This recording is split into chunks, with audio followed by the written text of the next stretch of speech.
Opa Gundam style. Wow. Flippers and all, wow. Soundboards should be banned from podcasting. 3 I swear to episodes God. in and we're already unlistenable. This is great. We just released our soundboard, well, one of our soundboard episodes of Never Believe It, and it only goes downhill from there. I literally, remember when I said I had new type anxiety? I have regular Well, that's gone, anxiety. but soundboard anxiety is here and real. What is a soundboard but your consciousness truly expanding outside of Earth's gravity? Yeah, it's able to express things in a way that the regular human mind cannot. Do you want to talk about some wild-ass episodes? So I watched these episodes like 2 hours ago. I like to watch them a little bit close to recording so they're fresh in my mind, and I couldn't tell you what happened in these. Do not know how you do that. The only reason I vaguely know what happened is because, like, I slept on them and I was, like, going to sleep and they were just kind of running through my brain, all the things that happen. Because things happen. Everything happens so much. Everything happens so much. Yeah, like, I mean, I've seen Zeta a lot, and I like this, aside from a couple of moments, I really like this this procession of episodes. And let me tell you, they are probably 2 or 3 times the number of episodes in my mind than they actually are. It's just sort of like, it's so confusing and so disorientating, and I just want people to stop being mean to Camille. And, like, that seems to be how Camille feels, because everything happens so much. Camille doesn't know what the fuck is going on. People just keep hitting him, and it's just like, what happened? What happened? Why is everything happening? And, like, it's just kind of a mood. I really like it. It's like, Camille takes so many hits in these episodes, specifically the last one, and it's like, okay, you want this poor, 17-year-old boy to, get used to being in the military that he's essentially forced into. And if someone's trying to convince me to do something and I'm having like a panic attack over it, I think hitting me to get me to calm down is maybe the absolute worst thing to do in that situation. I want to get into it once we get to the part that inevitably we're going to have to talk about it during. But there's a particular history of this kind of stuff in the Japanese military, especially the Japanese Imperial military, where it does, I understand where it's coming from, and knowing where the show goes, I understand why it's happening. But it is, and also, like, it's kind of also a direct response to people who saw Mobile Suit Gundam and was like, oh, Bright Slap, so funny. That, like, they kind of said, like, oh no, it's not supposed to be funny, and now we're gonna make it the least funny thing we could possibly do. Is this what you wanted? Stop hitting yourself. Stop hitting yourself. We live in a colony. We live in a colony. Because for me, like, the kind of the overarching, like, hashtag themes of these episodes were, like, it just kind of seems that everyone wants Camille to be something or to do something. Like, everyone's out to exploit this, like, fresh new type meat, like, hanging on a stick, that they're all like, ooh, new type. We got our own little Amuro Ray up in here, eh? And just kind of trying to get him to be a child soldier. And Camille's like, hey, child soldier bad. Though, and everyone's like, whatever. Definitely a thing I never picked up on previous times I've watched that, I guess just because of, like, the focused attention I have while I'm taking notes, I'm recognizing a lot more where, like, Henkin or Quattro is just like, are being super nice, and they're like, you have a lot of potential, you should really think about using it, but if you don't, that's fine, you don't have to be a soldier, we're not going to make you. And then they make him. Yeah. It's like, on paper we're not going to make you do all this, but you kind of, it's like it's like, you get a job and they're like, oh no, yeah, you don't got to work overtime, we're like a family here, but also you're gonna have to put in the time sort of off the books to fit in here. Yeah. Well, y'all want to just start getting into it then? Yeah, we're starting with episode 7 of Mobile Suit Zeta Gundam, Escape from Side 1. What? What if the Peggle 2 guy just said Peggle 1 and he was as excited for the first game as he was for the second? Sometimes it'd be like that. Sometimes Piggle's really fun. Okay, was that laugh part of a soundboard? Yeah, I have. Okay, that's the one that fucks me up the most, because it's like, I'm like, okay, I didn't realize this is a podcast that had a ghost in it. I guess I'm like I haunted heard now. myself laugh, and I was like, "Am I echoing?" There is a specter haunting Wow Cool Robot. Hey, listen, it's the ghost in the machine. The ghost is Colin. I'll allow it. Yeah. That was pretty good. My first note here says BWBE. Now, we've been over this. Big white base energy. Yes! Yes. Congratulations. Yeah, so yeah, they're talking, the Titans are talking, they've lost half their mobile suits. You love to see it. I hope they lose the other half. And they're talking about the Argama, and they're like, well, this reminds us a lot of a certain ship, a certain Pegasus-class cruiser called the White Base, where it looks like it's this defenseless little piece of junk, but you get close and all of a sudden there's 1 trillion mobile suits and 1 billion missiles flying at you. It's like, it's a sleeper car. It's like a Buick Regal GNX. You see it and you think, wow, that looks like a car that a mortician would drive, or like a 200-year-old man. And then they hit the throttle and it's like, oh, this car is like, can hit 60 in 4 seconds. It's like, wow, I'm surprised. It's a clown car filled with clown Gundams. And clown except kids. instead of clones, it's new types, and how many new types can we fit into this What's ship? the difference, Sarah? Ah! I will say, listen, Lila knows the White Base and knows Amuro Ray. See, it's totally normal for Quattro to know Amuro and to know Lala and to know Char Aznabel. And, you know, it's just, everybody knows all these people. They're famous. It's like they're all Obamas. Everyone knows them. And Lila sort of says something about, what if the Argama's all new types? And Jamaican is like, don't believe like the news hype. It's really funny. It's fake news. He just says it's fake media news. made up new types. It's fake new types. Yeah. Fake new type. And we got to the Argama. Everyone's eating apples. It's Everyone- really distressing. I don't know why. I don't know. It's really weird. It's like each person takes a bite of their apple before they start talking. It like, I get very sort of sonically overwhelmed very quickly. Like by like a lot of it's eating based. People are eating around me a lot. So like having them like take a big heckin' bite out of an apple and hear that nice crisp crunch is like, oh, don't talk to me right now, please. It's a lot. Okay, Colin, Yes. I'm raising my hand. The fuck are these 2 captains called? I've named them in my notes. They're named Abe and Babe because I don't know their names. So, Abe is Blex, and Blex. Babe is Henkin. Blex is Henkin. the pale one. Henkin is the mustache one. Yes. Right? I Yeah. fucking cool. hate Henkin. You're not wrong. He just pulls some fucking shit in these episodes. I think he's the one who's like, oh hi Camille, and also Abe has Yogi Bear voice, no Yogi Bear voice Yeah. in the sub. It's Hey, an Yogi. awful voice. This is literally a joke you've been at Pod agreed before. I know, right? He's like, hey Camille, we'd like you to come and work as a pilot at the Argama, yeah. Hey, boo boo. I don't think you're a new type. I just want you to help me get all these picnic baskets. Hey boo boo, you know White Base had child soldiers, so there's nothing wrong with us doing it as well. Despite how much Henkin sucks, we do get to see him in the best outfit possible later in this set of episodes. Yes, we do. What if Henkin worked at the Krusty Krab? Yeah. Shit, that was Henkin! That was Henkin! I was like, this guy working at the burger shop looks exactly like Henkin. As it turns out. Listen, Max. Max, yeah. just because 2 characters look the same, act the same, have similar histories and motivations, doesn't mean they're the same character. Well, we'll get to it. I think there's something that definitively proves that it's Henkin. And I'll bring that up once we get to that part. Okay, well, we'll get to it.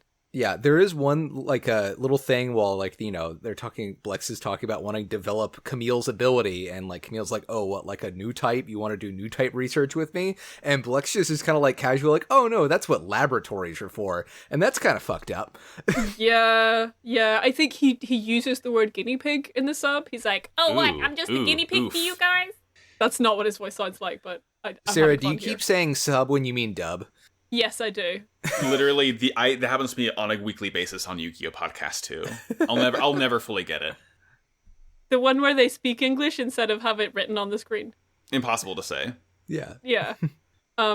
Yeah, Camille, like, he doesn't say this, but, like, I feel like he's like, yeah, well, it was unethical for White Base to have child soldiers, so I would like to think this over, please, lads. Morality is only based on the specific set of circumstances you're in. You can't really apply that overall. So the Argama is a completely different situation from the White Base, which means child soldiers are okay right now. Yeah. Not enough people are saying this. It's not a war, so they can't commit war crimes. Yeah, exactly. Yeah, but they still it's not official. But they still need him to be a child soldier. It's just okay well, this time. Look, Sarah, I don't know how to tell you this. Someone has to get in the cool robot. And it has to be a teenager, you got me there. Yeah, you couldn't necessarily have two of your high-ranking lieutenants with combat experience get in the robot. Or you can, and you just also need a boy to go with them. Sometimes the you just robot's need a boy. powered by trauma. We know this. We know this. They get to side 4 at this point. I think they're like passing through because like their goal is later on. And hey, Colin, can you hit that new type flash for me, please? Titty time. I forgot about this. Yeah, it's titty time. I have no idea what you guys are talking about. I must have not have written this down. We go to Lila in the shower, and it's a cool space shower where she puts a vacuum over her face. Yeah, that's really funny. I thought that looked. I want that shower. Like, it looks really fun. Like, you just put your face so your face is dry. Because when I get in the shower, I hate getting water on my face and in my eyes. So I just want like a cool mask, and then my rest of my body gets fucking jet blasted with water. It looks great. I love your delightful Northern Irish accent, Sarah, because you say shower and shower the exact same way. Oh, like. And it makes me think of the scene in 0079 where Char's when Char's in the shower. When Char's in the shower. Oh man, just the shower scene. We skipped over a really good Quattro line. Just, not that Okay, because that's what I have next. Yeah. Quattro and Camille are talking because Camille's like, oh, why did you start fighting? Like, I don't want to be a soldier. You're a soldier, blah, blah, blah, blah. And Quattro's just like, oh, I was a child soldier and I turned out fine. The souls of people living on Earth are attracted by its gravity, so they can't fly. Just normal things to say. Okay. Sorry. Do you guys not have the bit where Quattro is like, Camille, do you know why the Earth Federation conceals the location of Amuro Ray? Do you guys not? He says I don't think he says it in those words in the sub. He says more like, we can't find Amuro Ray. I don't know if he specifically says the Earth Federation. I could have spaced out for that though. But he does mention that he can't find Shar Asimil's ex and his current boyfriend Amuro Ray. Yeah. Quattro does say that he never got married because he only knows how to fight. And in parentheses, I believe the subtext is his boyfriend. Yes. Yeah. We can read between the lines here. I just because the way that it's said in the dub, Amuro Ray is in a witness protection scheme. It's is what is my read on. That's what that's what the dub is telling me. That like. The first Gundam finished, and then Amuro immediately got placed under like house arrest, but they made the house really fancy so he wouldn't be able to tell. That's what I'm figuring out the dub. He needs to be protected because when I witness the wealth he has, I want to dunk him in a toilet. There are lots of mysteries to Amuro. There are lots of mysteries to Amuro Ray, and where he lives, and where he got the money from, and who may have gone to visit him with whom, and I'm sure it all gets sussed out over time. Yeah. It probably won't come up again. No, probably not. No. Yeah. So we Quattro says some crazy stuff to Camille, and then we cut over. That's when we see Titty Time, Lila in the shower. And Jared is being peak fuckboy here. He wants to come in her room, and he's like, hey, I'm mad at you because you stood up for me. I want to fight my own battles because I'm a big, strong man, and you're a woman. And this is how this works. Well, it's like he wants to learn from her, but also like he's like so hell-bent on like winning his honor back that he also wants to make sure that he's the person who actually gets to fight for himself, and he was just not prepared to like storm into this woman's room and for her to be in a towel. I love the power move that she does. Like, she's just like, this person is not worthy of me getting dressed. I love it. It's so good. It's good. She like just tells him, she's like, do not look at me right now. but not in an embarrassed way. More just like, you don't get to see this. Yeah. It's great. I like Lila a lot. Yeah. But then she tells him to grow into a big man or whatever. And it's just like, she's like, if you become, because I think at this point they're mobilizing because like they find out the Argama's either going to show up at side 1, side 2, or the moon. So they split the Titans into 3 to sort of like catch them at one of those locations regardless. And as Lila's mobilizing, Jared runs up to her because he's still not allowed in a suit because he's peak dingus. And he's like, "Hey, you want to get drink sometime?" And she's like, If you grow into a fine man one day, we can have a drink and I'll lean on you." And then this just makes Jared's whole day. He's on cloud 9 after this. He's big mommy energy. She's just Quattro, but on the Federation side. She's just his mom. Okay, but also, like, the thing is, whenever she's in a normal suit, it's, like, exactly the same color as Quattro. She's got the same fucking, like, hair in helmet hair as Quattro. She's blonde. Like, I can't tell them apart when they're in, like, spacesuits. And because they both get a red robot. Yeah. I wonder if it probably doesn't mean anything. It's probably meaningless. Yeah, I'm sure it wasn't any kind of intentional comparison or anything. It's fine. Yeah, it's definitely not themes or motifs or anything. Yeah, themes are themes. Not in my show. In Gundam? No. No way. After this scene, we go from one sort of weird horny scene to another. Ugh. Because and this, like, I want to like Hankin, but not when he's like, Quattro, Lieutenant Quattro Bajeena, could you please send the resident hot girl Emma to the bridge? I would like to talk with her. And Quattro's like, yeah, sure, dude, okay. Yeah, like I don't care for it. The only worst way he could have asked Emma to come up to the bridge is if he sent her a text with, like, the big classy baby eye emoji and the fingers pointing at each other. He just texts her, you up, and then, like, 3 eyes emojis in a row. Could you please come by the bridge, waiter? I've been a good boy. Fuck this guy. Yeah, he looks so cool. He doesn't get to be rude. Let's take his brain, I don't think he put it in that someone cool. else. I don't know. I mean, when Quattro's in the room, he doesn't look very cool, but then Quattro leaves and he gets to look a little bit cooler. Well, look, yeah, but, like, that's the impossibly high bar to clear, Sarah. No one could look as cool as Quattro Bajeena. Yeah. It's just a true fact. Maybe Lila could do it. Maybe Quattro's good close friend Shara Aznabel if he was still around, but who knows where that guy is? Yeah, he's up there. He's up there. Yeah. What happens after this? They get to Colony 30. They get to Colony. Yes. They get to Colony 30, and Quattro's like, "Hey, Emma. Hey, Camille. It's time to go see some war crimes. You want to see a dead body? You want to see a whole colony of mummies. Hey, you want to see something cool, kids? It's time to dead body." And also there's like a cutaway, and like Lila is also like following them in. Mm-hmm. Like she kind of drives her mobile suit up and like parks beside the colony. And this is because the Titans think that Colony 30 might be the secret AU base that definitely exists. So she's in there as well. And yeah, it's time to dead body. It's like, the reason he's doing this is he basically is going to show Emma and Camille firsthand the reason why they're fighting the Federation and the Titans, because, kind of is a field trip. It's a trip to a location to learn something. If you boil it down to the bare essentials, Quattro is the teacher taking the kids on a field trip. It's a magic school Gundam. The magic school Gundam. What if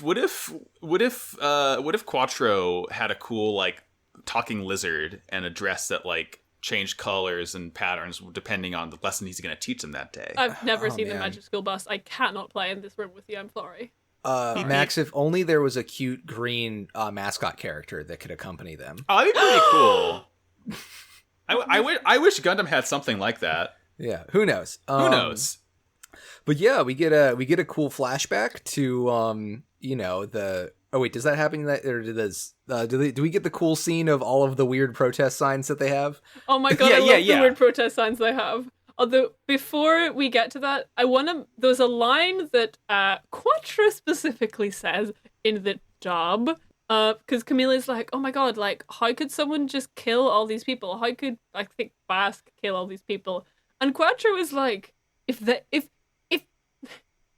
he says, if they don't see the bodies, it's hard for them to feel the pain involved in the process. You know, like the killing process of killing a person. It's harder to kill a person if you can see the person's body. And, I just thought it might be me, Maybe the Federation is not the good guys anymore. Yeah. Maybe Gundam, the franchise, has something to say about the body of the mobile. I'm just thinking. There's truly no earthly way that we can tell, which is why we go into space, because there is a spacely way. I don't know. I think I need somebody to make some kind of video essay about this and release it on the internet for me to watch to understand this fully. But I think I get what you're putting down, Sarah. I'm 8 minutes into it. It's 15 minutes long. Give me time. Give me space. Speaking of space and giving me space, what do the signs say? They're very good. We've got Get Earth Back to Nature, which, that's pretty good. We have Let Space Noid Rule the Earth, which might be a little extreme. I like that one, though. We have Accept the Autonomy of the Space Colony. It's just delightful. It's something I feel like they just wrote these signs. Like, people aren't really going to pay a lot of attention to them. We're just going to get a little funny with it. It's just, it just truly delights me that someone was like, we're going to riot for autonomy. I want to rule Earth. This is probably the best English I've seen on screen in an anime this old ever. Yeah, true. I mean, it's good and they're correct. So yeah. Let Space Noid rule the Earth. Yeah. We should just let them. Yeah. Quattro explains why the Earth fears new types, and it's because the ruling class of Earth thinks that they're powerful psychics that are going to take over. Hey, I just thought of an interesting parallel. I'm sure it's nothing, but remember the very final episode of Gundam 0079 whenever the man of Shar Aznable was trying to kill the boy of Amuro Ray for being a new type and too powerful and too dangerous to live? I'm sure. Yeah. But this is a separate man, so it's a coincidence. Quattro's like, new types are pretty cool, actually. We have to take down Earth so new types can rule now. Yeah. Well, I mean, that's why eventually Quattro and Char stopped being pen pals, and Quattro got together with his new boyfriend. Exactly. But at this point, Lila's at Colony 30. She's looking around. They keep on... Both Lila and Camille and Emma are like getting tricked by the mummified bodies that are falling apart and floating around all over the place because, the gravity's all weird. The mirrors are stuck. Yeah. And eventually, Lila sees Camille, who I guess is like examining a body of a mother and a child. It's like, I don't care to see it that much. At least they're not wet corpses. At least they're a nice, crispy, dry corpse. Yes. Yeah. At least it's the beef jerky equivalent of corpses. Yeah. At least it's not like a nice, juicy, just cooked steak of corpses. Yeah. It's a nice Slim Jim. It's some Jack Link's Colony 30. Quattro Bajeena says snap into a Slim Jim as a woman's head falls off. But Lila takes Camille hostage, and this is when we get the Quattro line about he like talks to her, and he's like, you have to stop doing Titans shit, stop doing Federation shit, Basque is evil. And Lila says, I don't believe you. And then Quattro says like the exact same speech that he told Emma and Camille 5 minutes ago, where it's like, well, they did this because they didn't have to get blood on their hands, so they're okay with it. And then Lila's like, bye. And then she just ditches Camille and runs off. Like, I guess she has to have a think. Also says specifically that Earth is the new Zabi family. Yes. Yeah, I wonder, I guess he's read his history books. I guess he's probably read up. He probably knows a little bit about the Zabis. I think it's kind of impressive that, like... Yeah, Shar told him about him in a letter. In the letter that Shar sent a photograph of himself and Sayla to Quattro. Yeah. Well, so that Quattro could have it. Quattro would have been alive during the war. I think if you do the math, he would have been 20 or something during the war. So yeah, he probably would have been intelligent enough to read the news and know what's going on with the zombies. He probably would have been literate during the 1 year war.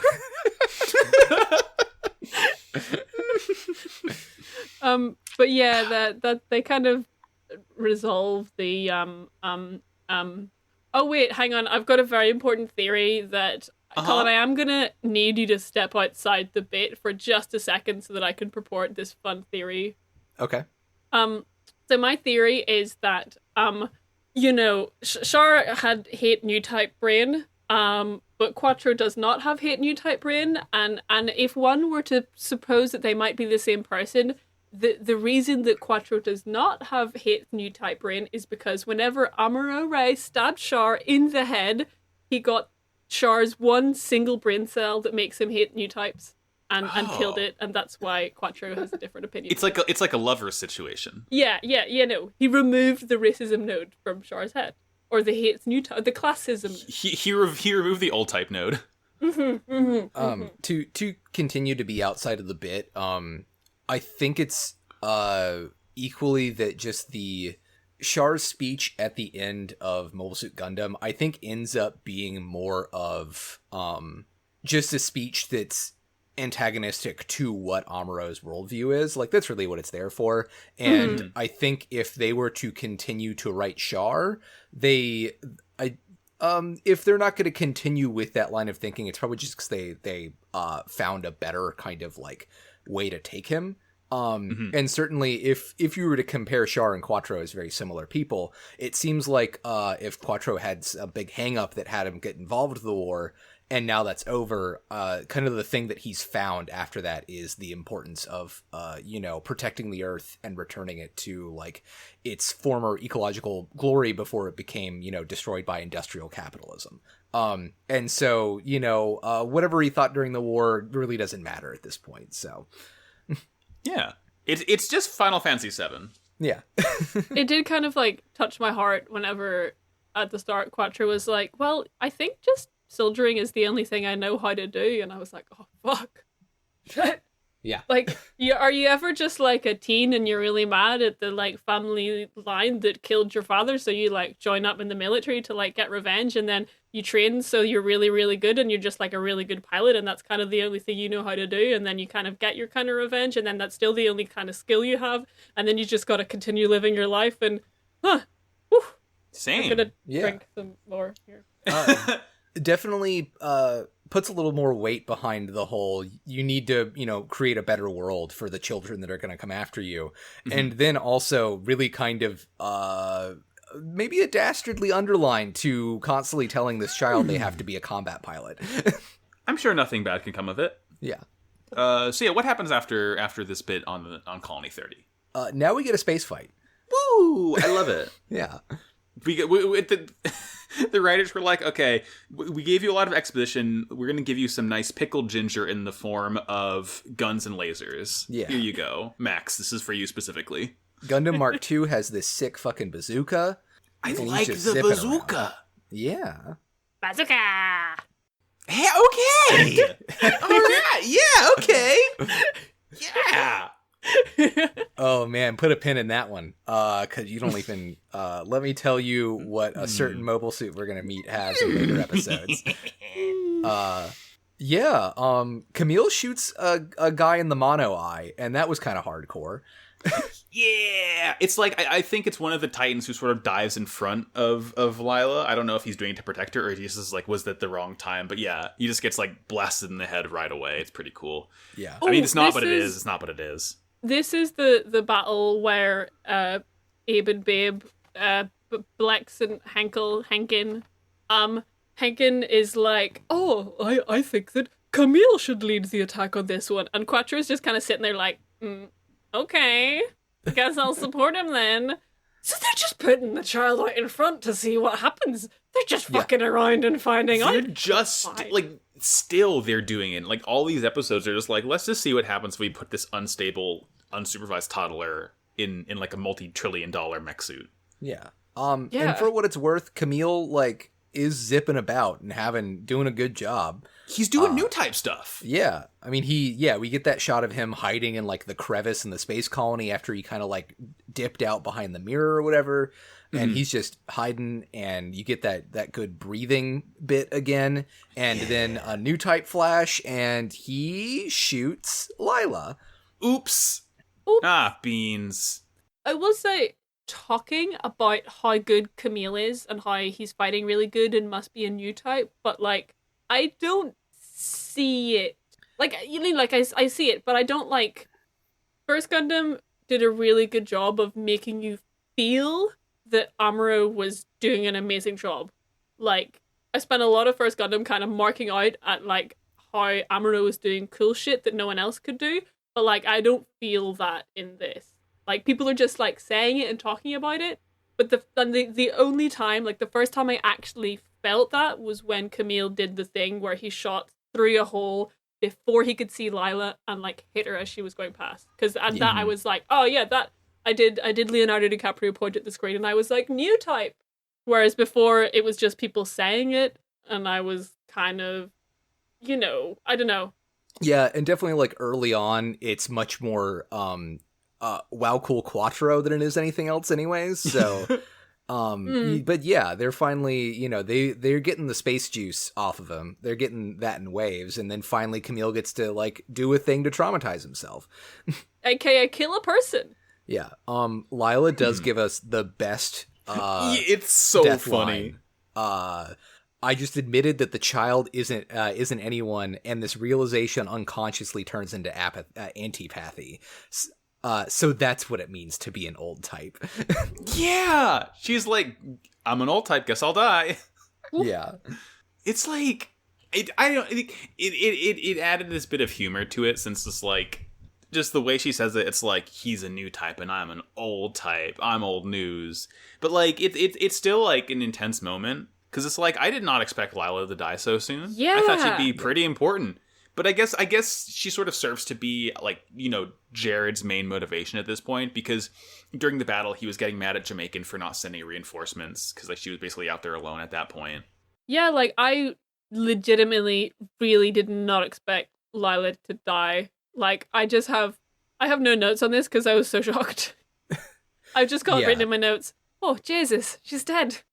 Yeah, she just beefs it. oh god, this isn't very close to when Garma died in 79, is it? Garma was Yeah. episode 10. This is not that I think about that episode every day of my life. Yeah, I don't know, like I didn't take it as funny as you, Max. Like it kind of maybe this is just big Gundam brain being filled with so many big Gundam terms. But like the thing that it like I really connected to it is, you know, we know that Lila probably is a new type, the way that people talk about the way that she like reacts to other people and stuff. Yeah. So like the thing that I like about this is it's more talking about like the reason that she's an old type isn't because she doesn't have this kind of expanded consciousness. It's that you know, she made the realization that, oh, this is just a kid I'm fighting. And he's good. He isn't just anybody. And the immediate thing that I felt was like anger or disgust at that. And that's why I'm not a new type. I'm not going to be able to connect with people in a peaceful world after this. And that's what it's kind of getting at for me. Yeah, that seems like a much more like accurate read of what's going on here. The thing that kind of really stood out to me about this battle was just like how freaked out she got at fighting Camille. Mm-hmm.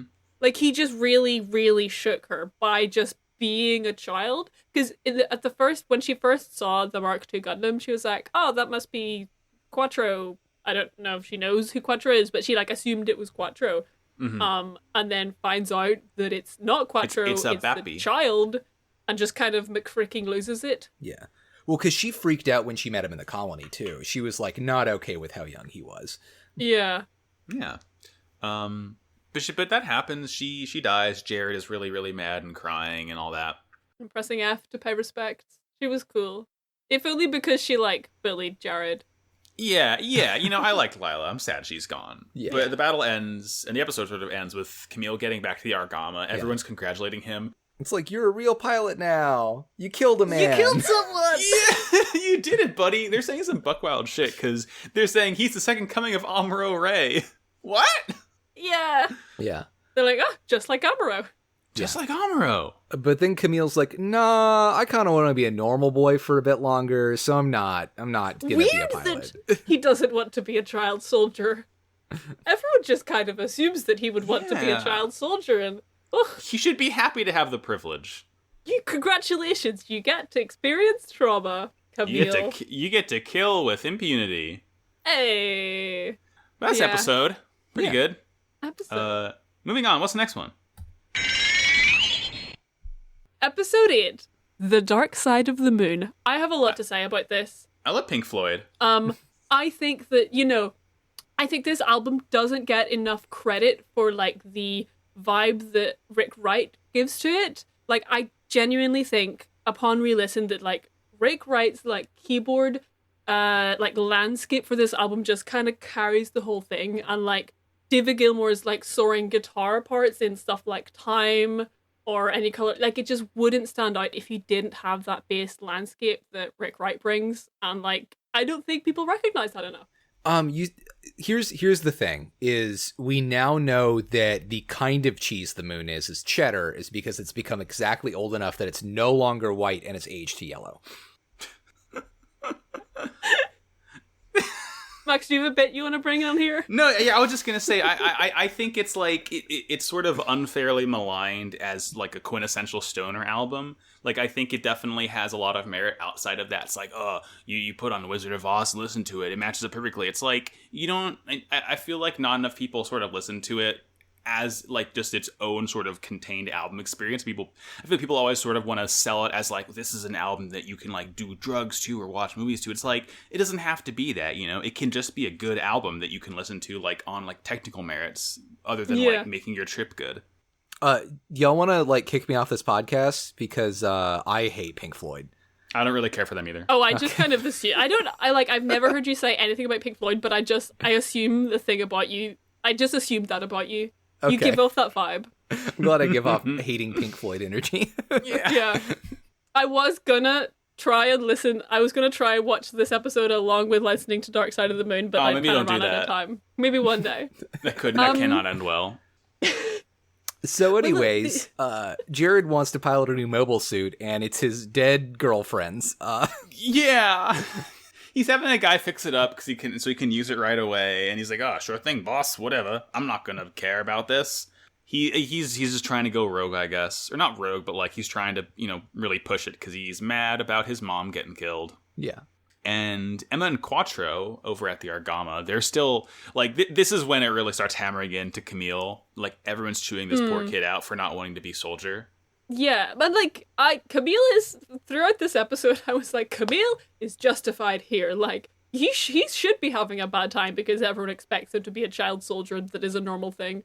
Yeah. He's valid.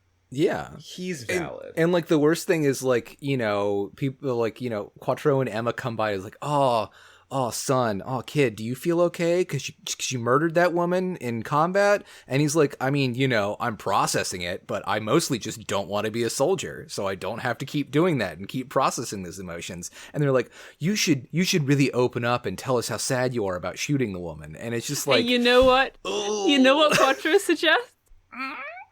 Quattro says the line in the dub that Quattro says is, a bit of a workout could help. He does! He's like, you gotta get beefed up, dude! You gotta exercise a little, You gotta get some creatine in you! Why Quattro is so jacked? Because every time he, like, murders someone in cold blood or in the heat of battle, he just goes and, like, lifts away the pain. Weightlifting is my therapy! Yeah. Who needs therapy when you have just gains? Yeah. And continuing on Camille's needing therapy bit, Emma's like, I think Emma's like, I mean, almost certainly Emma's sort of new type, because she's like, I bet when you fought Lila, you felt a weird thing, you don't know how to process it, and Camille's like, nah, I don't want to talk to you right now. And then he's like, I'm gonna go work out. Yeah. He's like, oh, you think I could just kind of, like, feel her feelings just because I'm a new type? No. I mean, obviously he could. Yeah. Oh, yeah, but this is when the very confusing conversation happens, where Emma follows him to, quote-unquote, the gym, even though he doesn't go to the gym. He goes to the robot. He goes to the library to work out his brain. Yeah. And she starts talking about Amaro. Yeah, about the time that she was driving, and I have missed the girlfriend part of this statement every single time I've watched it until you and some other people have brought it up this past year. Okay, yeah. Because I didn't hear any of this conversation because I was too busy marking the fuck out about Emma not only having a girlfriend, she's got a girlfriend, but her and her girlfriend were taking a vintage gasoline-powered car for a road trip. Vintage gasoline-powered car is what fucking throws me through a loop every single time. It's so funny. They were in Cheyenne, Wyoming. It's just... Yeah. Okay, but though, what would you say would be, like, the modern equivalent of, like, having a vintage gasoline-powered car? What I would posit was it would be kind of like having like a cottage with no electricity where you, like, light the fire and you grow your own vegetables and you live with your beautiful wife and you're also a girl and you're lesbians living in Emma's cottagecore is what Yeah. I would say it'd be kind of like having a completely sail-powered yacht that you and your wife just go on, cruises through the Mediterranean in, but, to each their own. It's like having a penny farthing. Yeah. It's just fucking great. I will say, I've never read, other than the one girlfriend comment, which apparently I've missed every single time I watch this fucking show. I've never read Emma as gay. I've always read her as ace, because of some other comments that happen later on. But I think what we can confirm is Emma is 100% not straight because Henkin is there. And why on earth would you ever... It's just... Yeah. Like, We whatever love it Emma is, here. it's McFucking good. One can, I'm putting my hand up in court. One could be aced and have a girlfriend. This is true, yeah. Confirmed. What's not good, though, is that Amuro Ray got all his money from his parents' inheritance. Yes. Okay. That's, like, the opposite of what the dub says. Really? So yeah, because the sub is like pretty much like he seemed like this sad boy who was living off his parents' inheritance and etc. in this fancy house, and so like yeah, what did the dub say exactly? Do you have it written down or anything? Basically, it says the same thing, but like just the way that it's phrased and the way I read it, she says, "Oh, I was traveling through Cheyenne, wherever the fuck that is, with my girlfriend in our cottagecore car, and." We met this kid, and at first we thought he was just a spoiled rich kid, which was so funny because that's such an antiquated notion of the blah, blah, blah, blah, blah, blah. But then later on, I realized that actually he was Amuro Ray, and to me that implies that the impression I got from him was that he was just a spoiled kid, but that wasn't actually the case because instead of that he was Amuro Ray. That's sort of what it says in the sub as well. I think you could probably read it both ways. Yeah. Then there's the thing, if you think about Amuro's parents, ostensibly they lived in Canada before, so it wouldn't make sense for them to have, a mansion in Wyoming. And Amuro's mom didn't really seem to have a lot of money. Amuro's dad didn't really seem to have a lot of money, but maybe, he just had it in a bank account somewhere, or it might be his military pension that got paid out when he died. Or... Yeah, that's what I'm thinking. Yeah. I could definitely, if you told me that Amuro inherited a fuck ton of money from his parents, I'd be like, okay, yeah, his dad got paid loads and loads and loads of money for designing. His dad made Gundam. Gundam. Yeah. So it makes sense, but it doesn't, that's what it feels like to me is that Amuro is in, fucking witness protection jail, and that the Federation are paying him a shit ton of money to stay in his own lane in a mansion in the middle of wherever. Wyoming. Yeah, which it does make sense. He is the hero of the 1 Year War. He is the pilot of Gundam and probably one of the top Gundam technicians to exist currently. But there is a third explanation that we'll get very soon, and I cannot wait to talk about that. Because what it feels like to me, because of the hashtag themes of this episode, it feels like the Federation are this new type is too dangerous to be allowed in society, so we have to pay him lots of money to stay in a mansion in Wyoming. We can't kill him, but we can't really get rid of him otherwise. Yeah. They're this is a resource that we can exploit, but that we fear. Yeah. And then, there's this whole scene. Emma talks about how she could feel that Amuro wanted nothing more than to go into space, and that, inspired her to go into space. And then, some more wild shit happens. Yeah, she's I feel so relaxed now that I finally made it onto the Argama, I'm at peace, and I realized it was Amuro when I met Quattro, who is good friends with Amuro, and they're very alike, and meeting someone like Quattro means that now I know that Amuro Ray was Amuro Ray. and then Camille's like, oh, so you believe there's someone like Char Aznavour on this ship? And she's like, wait, you think I met Char? Char's in this ship? I mean, what it sounds like to me is that you just said you met Char Aznavour on this ship, and that's definitely what you said. It's I guess Camille's brain is just so big that he's putting things together that the audience and no one else in the show knows. Because Quattro is watching this happen, and Quattro's when this conversation starts, Quattro is visibly uncomfortable and confused. He's listening in on the fucking eavesdropping radios that are plunked all over this ship, and there's just like a big fucking zoom in whenever he really wants to send another letter to Char, you know? It's so funny. Like, everyone just gets so confused after this, because, like, even Camille doesn't really know what he said. He thought he said, like, oh, would you like to meet Char, instead of saying, you've met Char. His brain is too big, I guess. Yeah. You can't even figure out what he's saying. Yeah, it also kind of feels like Camille doesn't even know what he's saying. He's just like, wait, what? You think I said Char's here? I don't know that. Yeah, he says it and immediately forgets it. His buffer is that small. I mean, like, to be fair, like, he didn't say, oh, Emma, you've definitely met Char. He's just like, oh, well, Emma, like, Lamau sounds like you've met Char. Ha ha ha. And then Emma just kind of, like, does fast eyes emoji at him 5 million times. Yeah. But I also want to give a bit more because, like, again, like, I went back and kind of looked at the translation a little bit because, again, the dub is slightly different from the sub. And, like, the vibe that I got that they were trying to get at this was that, like, after meeting Amuro, Emma, like, inherited his vibes, as in the vibes of, man, I really want to fucking go into space and I want to be part of a ship, just like the Argama.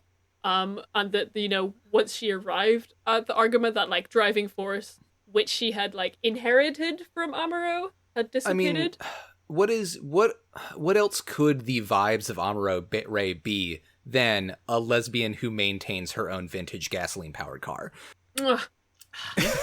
Chef's kiss. The perfect vibes. Yeah.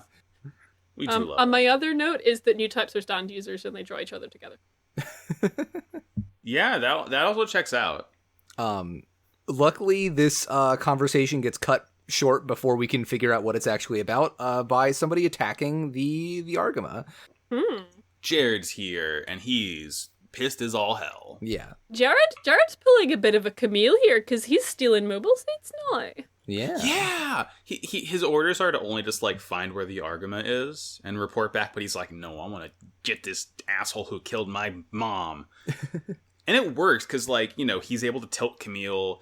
Camille gets sent out. Quattro gets sent out later. And it's really cool, this fight, because they're on the moon at this point. So it's low gravity. It's cool. It's not like a full space fight. I like it. Max, for a second, it took me a second to realize which one of them you were talking about, because Jared also killed Camille's mom. It works both ways. Listen, they have a little conversation about it. Yeah. They do! You know, listen, sometimes I kill your mom, you kill my crush / mom, fucking electrocomplex ass person. They're just having a little wrestle. Just having a tussle. I also, the scene of Camille, like, taking off from the Argama, it's like when you have a yard and there's a dog in the yard and, like, a car drives past the yard and the dog just goes for the car that's driven past the yard. It was really funny. Like, he sees a mobile suit and he has to chase it. I love He Camille. just goes. Just goes. At one point during this fight, I think, like, Jared, like, stops reporting back, and Jamaican, you know, in the Titan ship, he's like, Blex must have eliminated him. Does this mean Blex used to be part of the Federation if Jamaican knows him?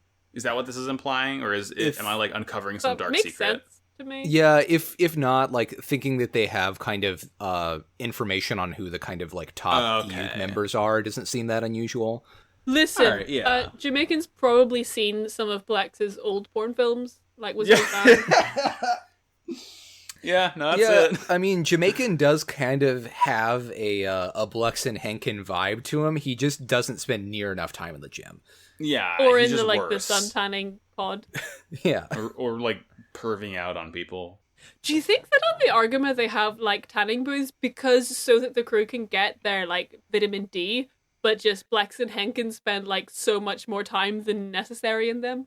I think they don't need that because they're in space. So, like, whenever they're flying, like, they're in the solar system, I guess they could just probably fly a little bit closer to the sun. Okay. Because, like, there's not really anything to filter out UV rays in space. So they just stand naked in front of, like, one of the windows of the Argama. Yeah, Blex and Henkin peeled the UV protection layer off of the Argama bridge windows. You gotta have a nice, healthy glow. Gotta get that vitamin D. Yeah. Yeah. What I like about this fight is that Jared has the advantage because there's, like, a little bit of gravity. Yeah, it's cool. It's like not cool. pure space, so Camille isn't really used to it. There's like a little bit of gravity to pull his soul down, and so he's better. I do also love they just immediately start wrestling again. Yeah. Because they run out of ammo so fast because they're fools and just want to shoot guns. Yeah. And fucking Jared whips a beam saber out and cuts Camille's rifle in half, and the whole thing explodes. It's cool. Camille, yes, this is the end for Camille. he in fact is about to get owned. He is about to get owned. Unless. For like the 5th time. Yeah. Quattro comes and saves the day. He pushes Jared back. Jared has to retreat. He's like, they're talking about how like Jared is attacking you like crazy because he was possessed by Lila's revenge. Yeah, because totally normal people who aren't new types and aren't Char Aznable can simply sense that a person is possessed by the grudge of a dead comrade. It's just a thing that normal people like Camille and Quattro can do. Listen, Quattro vibe checked Jared, and Jared completely failed. His vibes are rancid. He must exit the House of Vibes. Yeah. You know, everyone always is like, oh, Emma, how could you possibly betray the Titans and leave them like that? And no one simply considers that the Titans had bad vibes and Emma simply did not want to be around them. Just absolutely rancid vibes. and the last thing from this scene is Quattro being like, you're still baby, Camille. You have to stop stop flying off the handle, stop getting too heated and tilted and all this, because you're going to be a soldier. This is not a question. This is a command. Yeah. Yeah, you're going to be a child soldier and you're going to like it. You're going to have fun doing murder. But first we're going to go on a little holiday to Granada. Yeah. We're going to the moon, baby. So the Argma goes to a city called Amma, and then the Titans go to a city called Granada. Yeah. But which are both moon cities. Yes. And you know, the cool thing about moon capitalism is that if you're the Titans and you dock there, your whole crew gets a 20% off coupon. That's very funny to me. I love that. That's such a cute bit. Yeah. To what? Who knows? It's 20% off. To McDaniel's burger place. McDaniel Burger. And so, okay, and once again, the episode just keeps hitting hard and hard and hard. Because Quattro... First of all, wearing normal clothes, he looks sick as hell. I love to see it. Oh, that's such a good fit. Like, okay, I'm about to ruin it because Quattro is wearing the BBC Sherlock coat. Oh God, you're right. It is just a black which is a good coat. Yeah. To be fair, I'd rather see Quattro wear it than anyone else.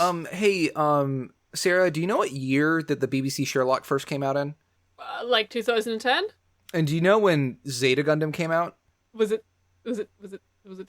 I think it was 1985. So I don't think that Quattro is wearing a BBC Sherlock jacket. I think BBC Sherlock is wearing a Quattro jacket. Okay. I'm with you now. Yeah. He's going though. He's going to a private room. Yeah, he goes to his room. He puts his briefcase on the desk. He picks up a totally normal picture of him and his sister Tetra Bajeena. Quintadongus. Not Quintadongus.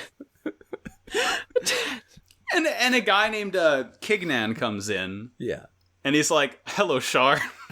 I don't know why he calls him that. Yeah.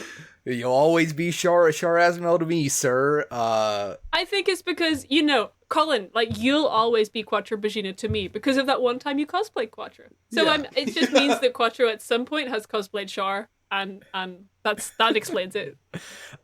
I will say I still think he is simply Quattro Bajeena, but I had forgotten that this is how early they actually do come out and say that he is Char Aznable. Yeah. Are we the guy that like talks to him? Is he someone from 0079 that we're supposed to recognize? No, I don't think so. Okay. I think he's just a contact. But like they just start spouting terms. It's like the Neon Genesis opening with just like the keywords that are flashing across the screen right now. Because he's like, okay, check this out. This is a photo of the asteroid belt. There is a nuclear pulse going off here. Axis is on its way to Earth now. The ghost of Zeon is awaking. Yeah. Quattro's like, is Haman Karn 20 years old yet? It's just so much is happening. Everything happens so much. Are we supposed to know who Haman Karn is? No. Okay. Because I just assumed that it was someone I'd forgotten about from 0079. Yes. So Hamon's 20 now, which is the age that Char was when Char murdered the Zabi family. That's wild. Maybe that's related. Maybe they just like the age 20. Who knows? And it's a nice number. Something called Axis, is using a nuclear pulse to move from the asteroid belt back into the Earth sphere. This is wild. What do you think? This sounds like it might be some fun later. Yeah, the only thing I picked up from this is that, like, Grips can be driven around. Yes. Yeah. Because they talk about that, like, Grips is moving, Bask is moving it. Like, so you can just drive it like a colony. You can just kind of beep, beep, let's go. Yeah, you know the big cup that's at one end? Uh-huh.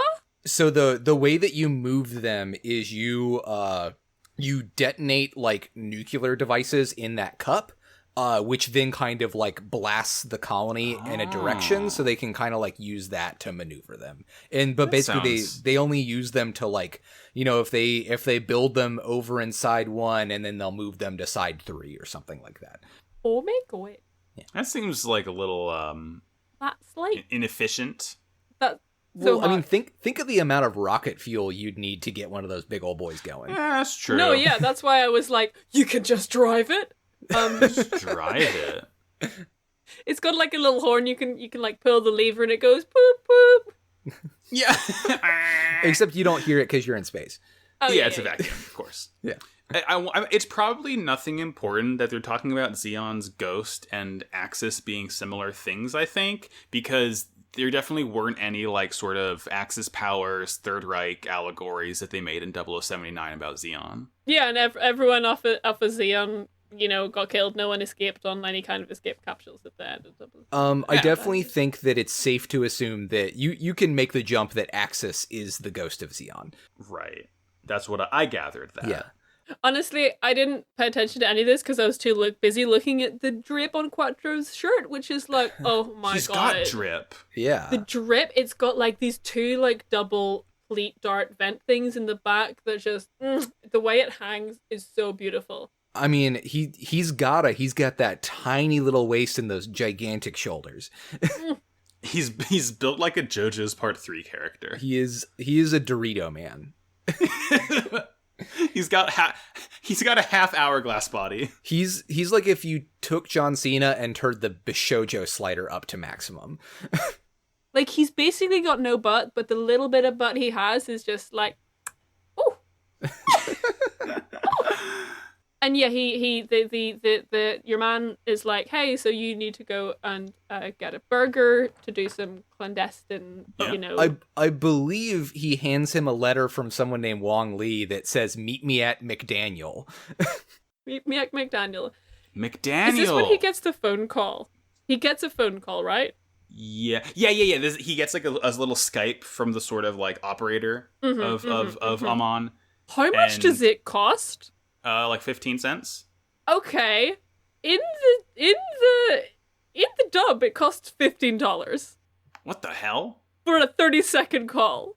That is probably a mistranslation somewhere based on probably converting back and forth in yen. Probably the sub is like it's 1500 or 150, like, as in, cheap, whereas the dub is probably like, oh, it's supposed to be expensive. I thought this was like just like a wild little piece of world building to point out how much like inflation had gone up. Yeah, it's $15 was like no money. Yeah. I mean, if you told me that's what happened, I would 100% believe it. Yeah, inflation just be like that. Also, the moon does seem like a capitalist hellscape, if we're being real. Yeah. After all this, so yeah, he's like has to meet Wong Lee at McDaniel. Yeah. We cut over to the Titans in Granada. Jamaican's gonna have Jared thrown in the brig for shithead crimes. Yeah. And we see Jared's good friend Kakarkan, who's like asking permission. He's like, "Do I have permission to avenge Lila? Like, I got some nice choice information, and like once you're out of the brig, I can bring you on as reinforcements in this operation that's coming up." Do you not know it was Kakarkan, Sarah? No, for like the whole next like 2 episodes, I was like, who the fuck is Kakarikon? That everything makes sense now. Keep going. Yeah. He's the 24-year-old that looks 85. Yeah, sure does. He's just been stressed. Yeah. But Camille and Emma are driving on the moon. They see like a big old like they're in like Junk City. This gigantic colony that's crashed there. They see Mount Trashmore. Emma's like starts to say something about like she's like, I realize now why the Titans were truly created.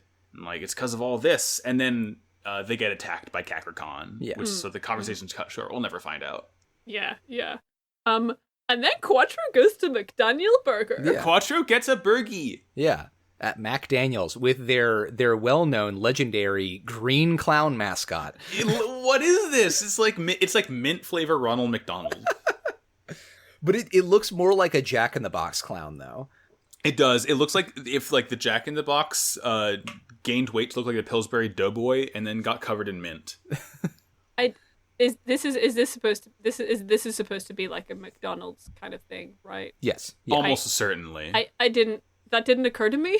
Oh. I was just McDaniel sounds like a normal name for a burger place. McDaniel sounds more like it's like a sort of alcohol than a burgie place. Yeah. I mean, or to like be a fair, pub. I did live, whenever I lived in Glasgow, my local, like, family bakery was called McDonald's. Okay. So I'm like, yeah, that's normal. It's just McDaniel's. They do just nice normal. burgers. It's like a family-run burger restaurant. Except it's not family-run. Fucking apparently, Henkel's here. Henkel's here. Henkin, he's disguised as a fry cook. It's very funny. I love his outfit. It's so perfect. How do we know this is Henkel? He has the same mustache. Yeah, no. Well, no, it's very easy. You can clearly tell he's Henkin because he doesn't have anything covering his face. He doesn't have glasses or a mask on, so we can clearly see it's him. Okay, yeah, you got me there. Yeah. And Quattro's here meeting with Wong Li, who's an AU investor, giving them money. And Quattro's here to basically tell Wong Li, let's not attack Jaburo. It's a bad idea. We don't have enough battle power. It would cause a lot of pollution. We would get stuck in a gravity well, so we wouldn't really have an easy way to escape. Why don't we destroy Grips instead? Yeah, it's like, it's their operating base in space. We want to get him out of space. Let's just do it. Let's just do it. Yeah. But fucking sponsorship, bullshit, capitalism, you gotta do what the sponsor says. Fuck this. You do. Wong Li mentioned something about, what is it called? Karaba? Which is like their, I guess, AU sort of support forces. And he's like, yeah, give them your mobile suits, and then you guys can just hang out and take a rest in space. Yeah. It's basically like Wong Li's like, those mobile suits are going down to Earth whether you like it or not. You can hand it to Karaba's Italian Grill, or you can pilot them yourself. I drive by a Karaba's every single day of my life. And the last thing we gotta see a little friend, don't we? Oh yeah, we go back to the gunfight in the landfill. Boy. And yeah, Camille finds a certain friend. Well, also Camille is kind of like being attacked by Kukarakon. Yeah. I do want to point out that his gun holster like zips up. He has to unzip the holster for his gun. Is that just me that's wild too? I don't know. It's so the gun. I mean, you're bumping around in low gravity. You don't want your gun to just fly out. Yeah. It's safety. So yeah, they're having like a big fight in amongst the wreckage of like a crashed space colony on the moon that was from the 1 Year War that crashed in the 1 Year War. Kind of wonder how it got there. And he's getting shot at. But as he's getting shot at, a little piece of debris falls and deflects the bullet. A little perfectly spherical green piece of debris. Haro, take bullet. Haro would take a bullet for you. Haro saved his life. And Haro wasn't even like alive. It is so good. Like, I guess Haro's just fully bulletproof because it doesn't make a dent or anything. He's just fine. Haro gets shot later as well. And like, Haro is immune to bullet. Haro is immune to bullet. It's a miracle. They just drive off with him. Like, at first I was just like, so like he gets saved and like the Kukarikon fucks off for whatever reason. And Camille just like picks up Haro and like takes him with him. And at first I was like, why does Camille do that? Like, but the thing is, if you see a thing that's shaped like a friend, you just gotta have it. You gotta have it. See ball, take ball. Gotta have that ball. Nice episode. Nice episode. I also, this means I realized that like Haru got left behind at the end of 0079, and that made me really sad for like. Yeah, like what the hell? Well, no, not necessarily. There's a line later that Oh, okay. tells us the origin. There's a really weird line later. We'll get into There's it. a lot of weird lines later. What's episode 9 called? A new bond with Haru. A new James Bond. Yeah. We're at an hour 9, so maybe we can pick up the pace on this. Holy episode. fuck. Yeah. Yeah, we've been talking. These episodes were just like incongruous, so we really had to like spend some time. Well, and this one might have the most to talk about in it too. Yeah. Oh Max, my god, this is gonna be a 2-hour podcast. Fucking suck it up. So we're on Earth. We zoom in to the Amazonian jungle. Yeah. We're down at Jaburo Beach. Jaburo Beach, which is landlocked. Listen, hey, there's beaches in the Amazon. Yeah. Yeah. Rekoa is on a little dinghy on the river, spying on Jaburo. Yeah. She's counting big boy planes that are flying overhead. Like 45 of them at this point. And then like some Federation soldiers are like, hey, come here. They have guns and all that. And then I blacked out and something happened. I don't really know exactly what. Sarah, would you like to describe what happens? Bitch ass white suit jungle boy, here we come. Why is he here? I mean, I know why he's here. Yeah. Hey, yeah, so a whip comes from off screen and disarms some of the soldiers. A suave-looking grey-haired man in a white suit, blue tie, blue shirt, looking good, kind of disarms them, takes some of them hostage, does some fucking tight Indiana Jones-ass Tintin fucking shit, and then introduces himself as Kai Shiden to us. It's so fucking funny. His introduction is like, yeah, I'm a reporter, I'm in the jungle, I have a whip, let's spy on the Federation. Yeah. That's I am a freelance journalist. Certainly not a super spy with a bullwhip and a Walter BBK and a white suit in the middle of the jungle. It's so funny. It never occurred to me that the adventures of Kai Shiden could be something that I craved, but now I crave it. It's just, he's here. It's Kai. We don't get like a whole lot of Kai content here because we sort of quickly cut away after he rescues Rekko and runs the Federation off. Yeah, but, because I mean, is this not enough to just see? Yeah, true. If we get 10 seconds of Kai in every episode henceforth, I'll be happy and satisfied. Oh man, I'll write my own adventures of Kai Shiden in my head.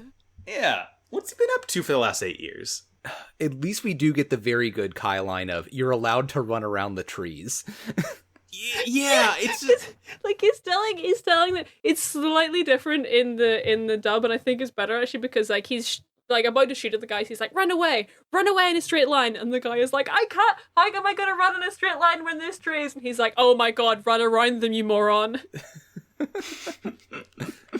I love him so much. I love him so much. My boy is back. And then we cut to some Titans. Kakarot and someone else are like eating burgies. Yeah, they got them from McDaniels. They talk about how their friend Masada should be at Granada by now. Masada Granada. It's a lot of names here. Masada. And they're talking about how the Federation, we sort of cut to like some docking bay, and Jamaican is talking to some rep of someone who is saying the Federation is not going to resupply the Titans, but maybe Anaheim will. And it's like Anaheim is like a big sort of, I guess they're like a weapons producer, like a sort of military industrial company, right? Yeah, they're like a Raytheon or something. Cool, great, wonderful. Yeah, there's I don't want to talk about it now because it's about a specific character that hasn't shown up yet. But there is some nasty shit involving Tomino opinions that recently got found out in the Gundam translation community. That I just, this was hot news. People were talking about it in the Discord in spoilers because, it is a spoiler. You guys shouldn't need to see it until it's relevant, but I just want people to know that, yes, at least I'm aware, and we will bring it up on the show when it becomes like specifically relevant, but yeah. Yeah, I mean, like, I've already heard some fucking garbage opinions from Tomino, so, yeah, can't wait. Can't wait. But what I do want to see is Camille fixing up Harrow. Yeah. Yes. Haro says Amuro. Amuro. I love them so much. Emma comes in and is like, "Come on, Camille, we gotta go. You're a soldier now." And Camille's like, "I don't think that's true." Yeah, like I never said, yes, I'm a soldier. I keep telling you, I don't want to be a pilot. Yeah. But yeah, he's got to like go get dressed because they're going to do a mission. We cut down to Kai and Rekwa. They're like in a boat on the Amazon. Kai seems to like know everything and just kind of be here to help her. Yeah, I can only imagine he's been camped out here because he's like maybe he's also just like doesn't like the Federation anymore.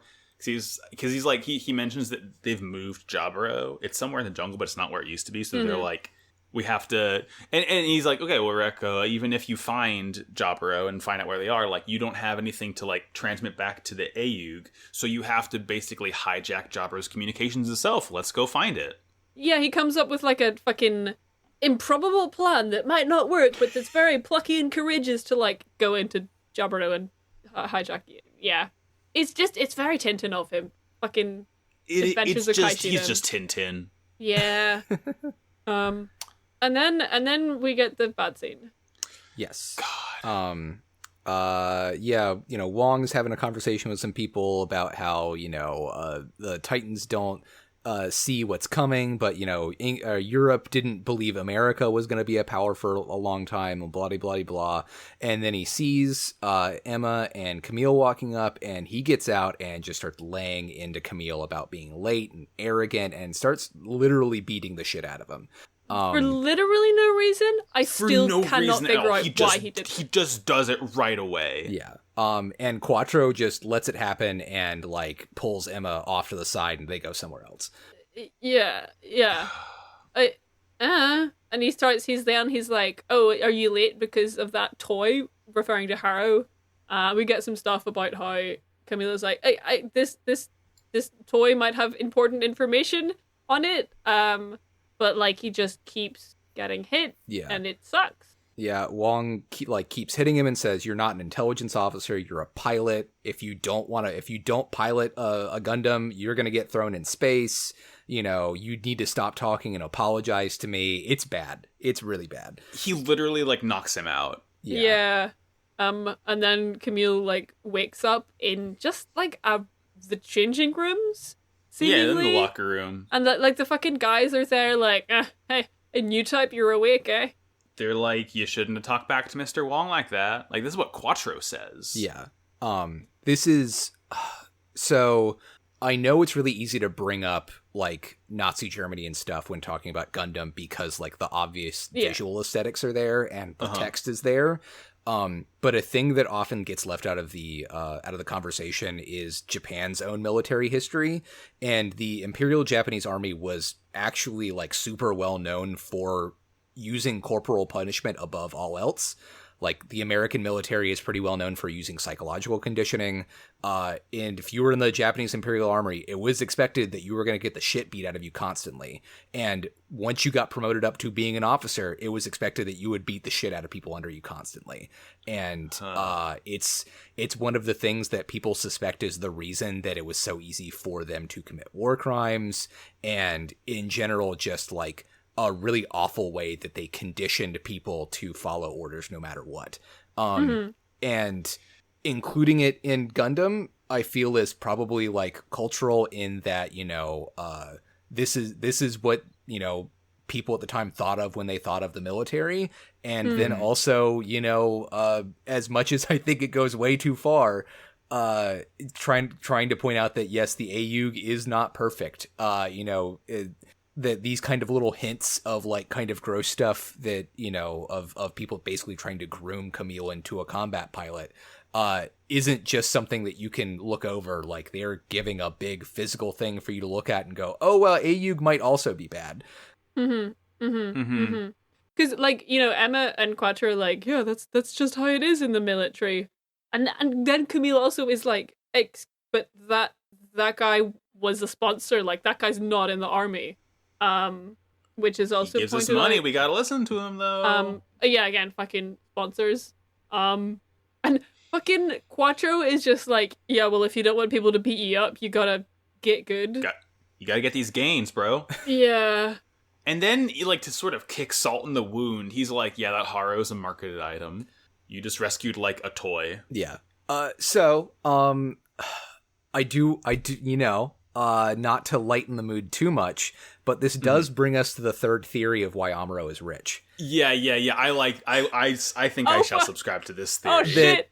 That he, because, I mean, it's, I think the thing we're supposed to take from Mobile Suit Gundam is that Amuro made Haro. Haro is Amuro's design. And so therefore, after the war, he sells the design to a toy company and makes a bunch of money on royalties. And that's why he's rich. Nah, this I can fuck with. Yeah, this is it, baby. Yeah. The only thing better than one beautiful green ball friend is hundreds and millions of beautiful green ball friends. Haro is a minion. Yeah. What if your show like depended on a toy company? I don't know. I'm just thinking about it. The other good thing in the scene is that Haro does say Camille's name. Yes. Camille. Amidst everyone trying to be, big older sibling to Camille and still hitting him more and telling him he needs to stop pretending to be a child, it's just, at least Haro's there and acknowledging his existence without like asking. At least for anything. Haro's there. Yeah. When there is one just drag line in the sand, that's when you stood on top of Haro and he rolled forward carrying you. Yeah. So I think we have to talk about the line now, probably. Yeah. So you mean the line where Camille says, "I'm just a neurotic teenager." Oh, is that the way they say in the dub? That's what the line is. That's what the line is in the dub. That's probably more accurate to what they meant when they wrote the line, because in Japanese the line is "I'm an autistic child." And if you want a full breakdown of that, please go listen to the very good podcast Mobile Suit Breakdown.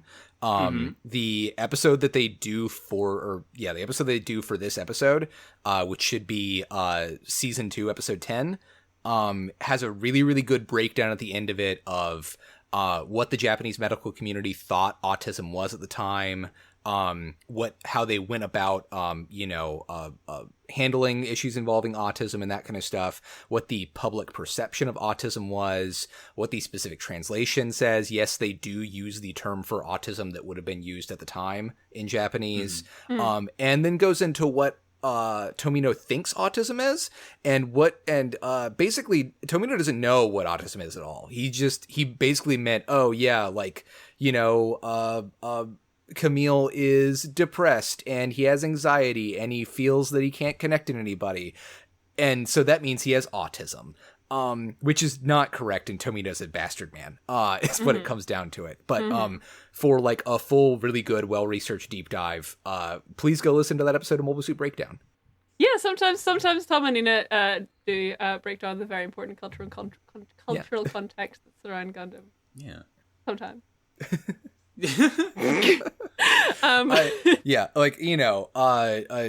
To be very serious about it, I've looked long and far for like really good English language breakdowns of that, and Mobile Suit Breakdown has the best one. So I would highly recommend going there.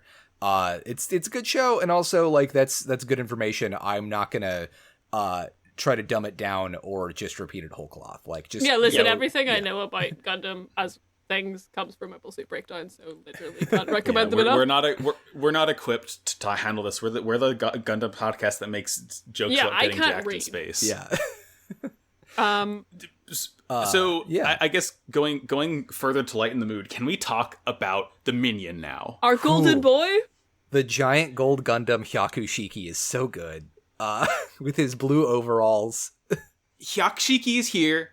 100 Shikis is here. 100 Shiki, 1,000 Shiki. Just a big, shiny, golden banana. I love it. Bazooka! Bazooka! Does Hyakushiki have a bazooka? Wait. Sarah? Yeah? Bajeena!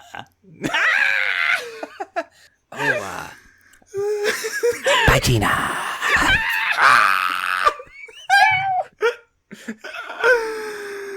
Yeah, Quattro get new robot. He doesn't have a red one anymore. It turns to gold because he's the golden boy. Fucking, just mask off, no glasses. Appley, I don't know if it's Appley or Roberto, but they're like, oh man, yeah, your mobile suit colors, they always get real popular after you use them. Yeah. Yeah. It's just, everyone knows. Yeah. For the record, I know they talk about how it's like, oh, it's brightly colored so that we won't mistake you for an enemy on the battlefield. But I know, like, kind of another thing is it's the reflective gold is supposed to be an anti-beam coating, too. Okay. Yeah, I've read that. That's pretty cool Yeah. that, like, we're going to try something buck wild. We're going to put the fine as a gold foil, the edible gold on this Yakushiki, and you can't shoot this boy with a laser. Man. It's, Yakushiki does mean Mark 100 or something. So that's, it's fun. It's the big boy. That's sick. Yeah. It's big boy alert. And Please. I guess... Please tell me he has this for the rest of the series. Yes, actually he does. Yes! It's just forever minions. Bajeena! Bajeena! And come in shambles. I guess Camille is just fine now because it's because Haru's with him. Oh yeah. Haru's like bouncing around joyfully, putting his little bunny ears out. Sir, this is my emotional support robot. This is my emotional support orb. And he gets in the cockpit of the Mark II, and Haru comes with him. Haru's in the cockpit. Yeah. Haru's like, Camille, catch me. Yeah. It's so good. Camille even jumps out to grab Haru and then I bring know. him into the Wouldn't cockpit. you? Yeah. Yeah. He's my buddy. And like the thing is, I thought this was gonna like result in a thing in this episode where like he'd be going somewhere with Haru and like someone would recognize Haru, but no, Haru's just there vibing for the rest of the time. It's like if you have a Haru in the show, it's got to be on screen as much as possible, or else what's the point? And the showrunners clearly seem to know this, so here he is. And I mean, it's the incredible common toy Haru. Everyone's seen a Haru. Oh yeah. It's certainly not a Haru that has chips that Amuro Ray personally put into it, and so that the Haru would know his name or anything. Maybe Yeah. he has, Probably not. might have. Here's the thing. Everyone knows Amuro Ray is a famous war hero, so everyone wants to pretend like they're Amuro Ray, which is why the default voice in Haru is to call you Amuro. And there's no like comment earlier in the episode about how the chips in Haru are like 10 years old. I can't read.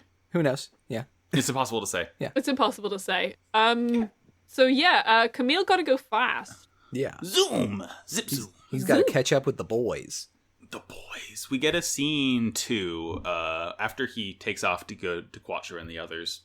I think it's a Jamaican who's talking with another person, some representative of Anaheim or something, or maybe Grenada. But he's like, okay, we need to capture Anaheim. They might be also supplying the AU. We got to take it for ourselves, but we got to be nice. So Basque wants us to capture this without fighting. Make sure to tell Chairman Melanie Hugh Carbine this. That name is long, so I imagine it's important. We will be talking about him later. Don't worry. Okay. Is he Space Dracula? He's not Space Dracula. Oh, okay. Nah. Does What's Space the Dracula have a point? better name? Yes. Okay. I mean, he could be called Space Dracula, and I would love him forever. So they're calling him the Edward Cullen of Gundam. I hope people aren't mad that I told you about Space Dracula. I'm not gonna know. Like, it's like spoiling things in JoJo's without context. It's just a cool thing to look forward to, and then when I get there, I'll be even happier. For the record, all I told you is that there is a Space Dracula that's going to show up. So that's all I need to know. It's the Zucrello from 0079. Yeah. It just can bite blood now. Camille has a line where like they finally kind of explain to him sort of what the mission is doing, where they're gonna go capture a ship, and like the Federation is kind of with Ayug, and Camille is just like, why is it so complicated? Fucking same, buddy. Yeah, Me too. Like this whole fighting, it's like interspersed with like all this weird, economic intrigue, and like my brain just shorted out for like the rest of this episode. I just had no damn clue what was happening. This is the thing about Zeta Gundam is there's a lot of interesting factional stuff that's going on, and it's all going on off screen. Yeah. Like, oh man, It's like listening to Friends of the Table Counterweight, but skipping all of the faction play episodes, so you just don't know what's happening except for the pilots. But like the thing is, it kind of to compare it to Pink Floyd's album Dark Side of the Moon, where this ought to be Richard good. Wright lays out like a background of just like synth vibes, and like you don't have to like listening to that isn't where you get your enjoyment. The enjoyment comes from like the David Gilmour guitar solos, cool laser pew pew new type kind of stuff. But like these scenes like layer down this like basis of like you knowing that there's factional play involved, so that when shit does happen, it good. It makes you feel smart and superior for focusing on the more intriguing aspects of it and like not being drawn in by wow cool new type. Yeah. It just like lays groundwork so that when things happen, you're not just like wow cool robot. Exactly. Even if you also are like wow cool robot. You can be both. Both can exist. They're not mutually exclusive. Yeah. It's so Schrodinger's team, cool robot. It's true. Wow, cool cat. Quattro's team has like entered Granada at this point. They're like trying to capture a Titan ship. They're trying to do it like, you know, without violence, so they're not killing people. They're just like sort of aiming guns and getting people out of their robots. We see a blue Hyzak, which I like, which is almost like a goof. I want a high goof. I would like to see it, please. And at this point, I think Kakarkan heads out in his own Hyzak to sort of blast the Amon City spaceport entrance to, I guess, trap the Argama? Yeah, it's like, you know, there's a bunch of shit wherever, like, Camille is having to shoot a gun at the same time, and Quattro is like, buddy, you'll be fine. Yeah. You gotta Also, learn take how the to safety shoot off. at a human gun. At a human gun? Shoot a gun at a human. That's what that Church's song was about. Shoot a human gun. You know, Haru's like here. Haru deflects another bullet. Big shout out to Haru. Yeah, Haru immune to bullets, famously. I Yeah. love Haru. And then the Titans attack Argama while the boys are out in their mobile suits. Which Camille gets a text. Yeah. Yeah. Camille gets a psychic text from Emma, because Emma's having to go off to face off against Kakarkan. And and Camille is like, Quattro, I just got a text. We have to go home right now. But Quattro's kind of just like having too much fun doing war. Yeah. He likes it. Yeah. Not now, kid. I want to do murder. Well, yeah. Well, he's like, hey, we got to finish this mission. Like, you can't just run off just because we heard that, you know, they're getting attacked or something. Like, we got to focus on this. Otherwise, it's meaningless. But also, Quattro loves to shoot a man and punch him and you know, blow things up in a mobile suit. Sometimes loves you being a only soldier. know how to do one thing. Yeah. He got minion euphoria. Yeah, it's just, you know, when Quattro goes in the battle, the only thing that's in his brain is just Bajeena. Bajeena. I wasn't gonna say it. Bazooka. I was being restrained. There is no minion restraint when I'm in the room. There's no minion restraint. I will say that Hyzak has a really good, nice detail shot of that mono eye in this fight. Oh yeah, it's really rad. It's like got a whole tracking thing to. I like that it's an older version of the mono eye, because like when we see the mono eye in the Rick DS in the beginning of the show, it's like a sphere, right? You can sort of see like the roundedness of it, but it's like a flat plate. It's like you can see the ring around it, but it's like just like a sort of like beveled, a little bit like convex looking thing, but it's not a full sphere. So it's like a different, I guess, older model of it based on the original Zaku mono eye, which is it's a very cool touch. Yeah. Mm-hmm. Well, because like the Rick Diaz is crazy because like the cockpit's up there too. Which Right, is, yeah, it's in the head. Yeah. The cockpit's in the head, not the cock. Yeah. Mm-hmm. But yeah, they get into a fight. Eventually, Camille convinces everybody like, "Oh no, we should go back. Like Emma's in trouble. Like I'm getting psychic brainwaves from her. That's bad." And Kakarkan actually like cuts her arm off and stuff too. Yeah, Yeah! Emma's been she's kind of in a little bit of pickle, not in the good way. Not like a funny pickle Rick. Yeah. Not like Pickle Emma. or in like a good pickle juice kind of way. Yeah. She's having a very bad time. Definitely not a pickleback. She is taking that whole strength bourbon shot, no chaser, and it's tough. It's tough. This is like a common theme in Zeta where like someone is like very nearly about to die and then important character saves the day. Yeah. Mm-hmm, mm-hmm. Camille rushes in. Totally owns Kakarkon's buddy. Yeah. And yeah, he like does some cool stuff, saves her. He does all of the cool mobile suit piloting he does in this episode. He does while cradling Haro in his lap. I know. Like Haro makes him fight better. His Gundam should have a little sticker on it that says "baby on board" and a picture of Haro. Oh man, like I can barely hold a soda in my lap while I drive. I don't want to think about having like a medicine ball there. But the thing is, Haro is bulletproof, so like it doesn't. Is a soda bulletproof? No. This is true. But Not yeah, enough people are saying this is like the end of the episode. Shall I take us to the end, or is there more you want to talk about? Yeah, go for it. So yeah, like Emma like yells at Haro, or no, Emma would never yell at Haro. No one would ever yell at Haro. Emma yells at Camille for like coming back too soon. She's like, "Oh my god, Camille! Like the fact that you're here means that you must have abandoned the mission too soon."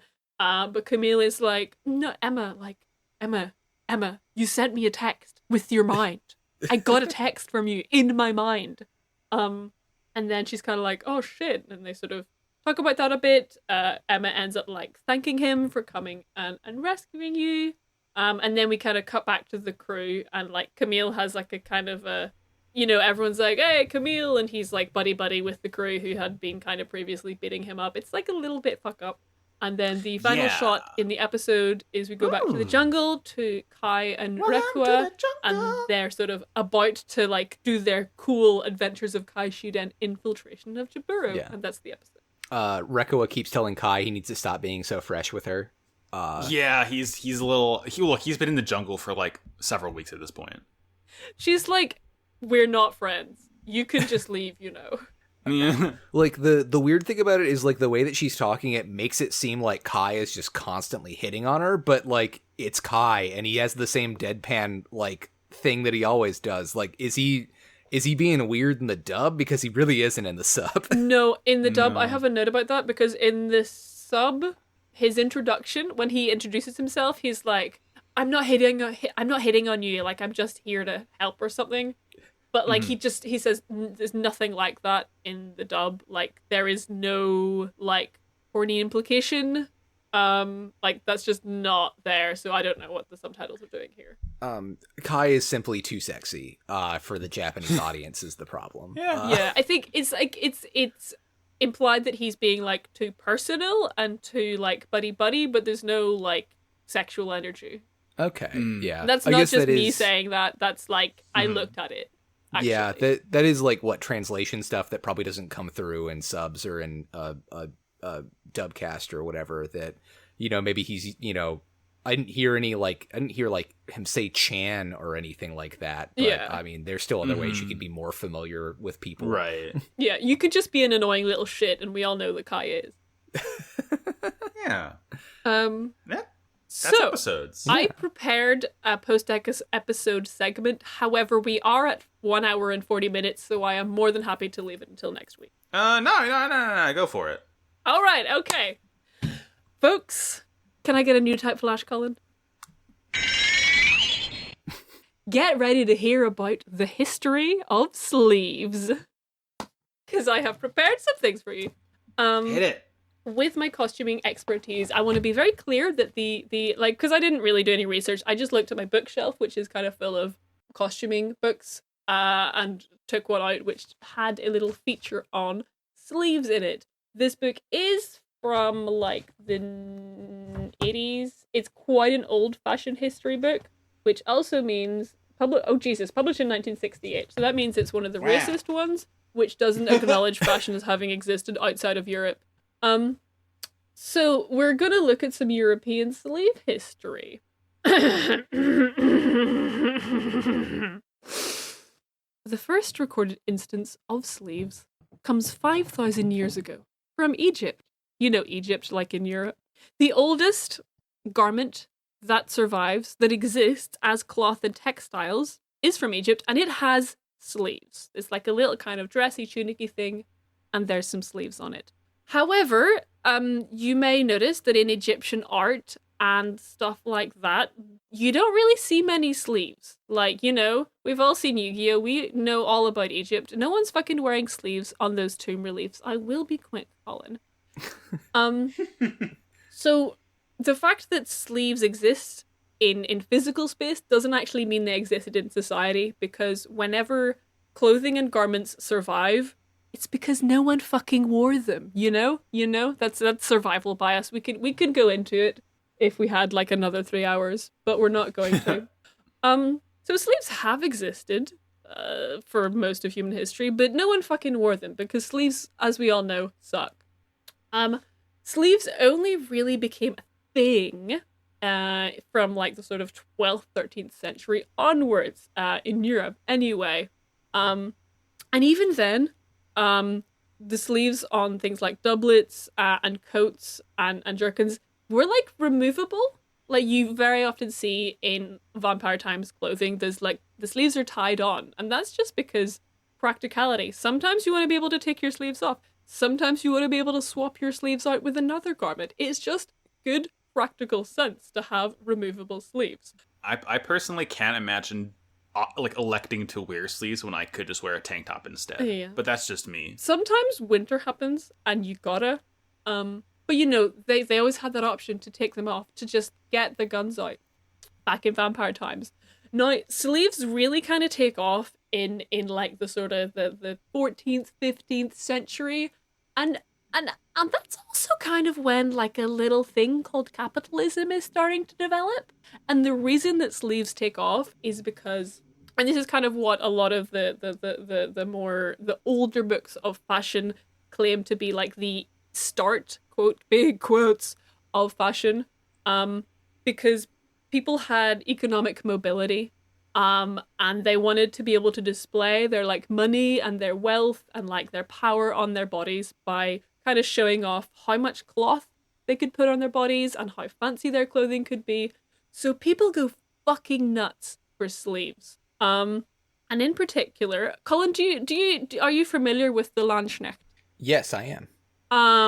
What do you know about them? I know they were a German military order, like basically like locality based mercenary groups. So like a Landsknecht like group might be associated with like a town or a village, and like was allowed by the the greater authorities of like Germany and Austria, that in times of peace they were allowed to sell their services to go fight in other armies. Damn, that's so much more than I knew about Landsknecht. The thing that I know about Landsknecht is they're soldiers, mercenaries, and they're like they really go with the branding, because like they just have these wild sleeves that they're full of holes, and the holes have different sleeves behind them, and they're all crazy colors. And that's like their marketing. Like if you're in like old times Germany and you see a guy with crazy sleeves, you can like hire that guy to like beat someone else up for you. So not saying that sleeves are like inherently associated with violence or anything, but correlation. And that's kind of like where sleeves peak. After then, sleeves are kind of a bit wild. They get a bit smaller. Kind of around the 18th century is when having sleeves built into your garments becomes a standard thing. Also, a thing that kind of becomes a thing around the 18th century is like cops. Again, I'm not saying there's any causal relationship here, but like coincidence, you know. So that's pretty much it for the history of sleeves. We still have sleeves as separate things for like ladies' underwear and like fancy linen shit. But pretty much sleeves as we know them have been a thing for about 200 or 300 years. Same as cops. That's all I have to say about the history of sleeves. So are you saying that Quattro doesn't wear sleeves so that we know that he's not selling his services, that he is here for ideological reasons? That would be a very valid implication. He doesn't wear sleeves to prove that he's ACAB. Yeah. Thank you, Sarah. That was very nice and informative. I feel like we've like truly like made our brains big this episode. But only where sleeves are concerned. Well, yeah, To make them any bigger, we have to go listen to Mobile Suit Breakdown. Yeah, we talked about a podcast that's smarter than us. Yeah. So it checks out. We're stealing intellectual Gundam valor. No. All right. Well, I know, Colin, you have to leave soon, so I think we can just run the plugs real quick if you still have time for that. Yes. Cool. Yeah, hit it. So yeah, you can find me on Twitter at Padgettish, Padgettish. Also, I am going to be on, some friends of mine started a new podcast called Setlist in Seattle. I'm going to be on their episode themed around Rock Band 1 songs. Basically just, it's, three people, they all pick a song. If a guest comes on, they get to pick a song, talk about why they like them, put them in a set list. They did not like my song, let me tell you. But it was a great time. It's really fun. It takes place in a fictional diner in Seattle. So yeah. That's fun. Yeah. I mean, if only you'd picked a Pink Floyd song. I could have, I think. But yeah. Right on. Nice. Sarah? Hi, I'm Sarah McClintock. You can find me on the internet everywhere at Sarah McCostumes. That's SARAH MCC. Yeah, you can find me at Maxi Bajillion on Twitter and Tumblr or everywhere else. We don't need to plug our other podcasts. It's this show. You can go to twitter.com/wildcoolpodcast. If people know we do more podcasts. Yeah, you know by now. Go to noisepace.xyz, find more podcasts. Real quick, final bit. Sarah, don't give me an explanation, but what is your robot of the week? A Bender from Futurama. Okay, Morgarty did that once. We got a twofer. I love it. As we say to end this real quick, in the words of our ancestors echoed through time immemorial, war is bad. Wow. Cool robot.